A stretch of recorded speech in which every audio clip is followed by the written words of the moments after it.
の基本のだし汁の取り方です。韓国は基本ね、煮干しでやります。なんで煮干しと昆布、まろやかな味を足すために長ネギの青いところを入れるといいですけれども、青い長ネギがない時には玉ねぎを 100g ぐらい入れるといいですよ。もし人参とかちょっと残った時にそれ一緒に入れるのもいいでしょう。煮干しはね、サイズがちょっとバラバラになってるけど、皆さんが普通にスーパーで買ってる中サイズの煮干しを20個ぐらい入れればいいと思います。あと昆布は測ってやりましょう。10g あればいいでしょう。もちろん温ってやるのもいいですよ。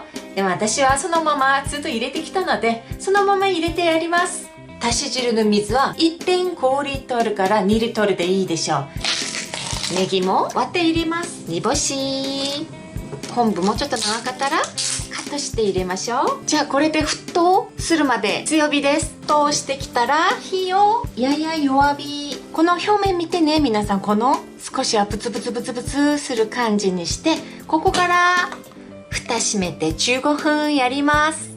じゃあ15分経ちました。皆さん、これね、やや弱火でも、これ表面見て、これ覚えてくださいね。今みたいにグツグツグツグツ、少し元気いいでしょ。このままずっと15分です。火消します。色も見ましょう。あ、この色ならもう納得。このスープがあれば、スンドゥブチゲとか、韓国の天ジャンチゲ、キムチチゲ、カルグクス、何でも美味しいスープ料理、麺料理できます。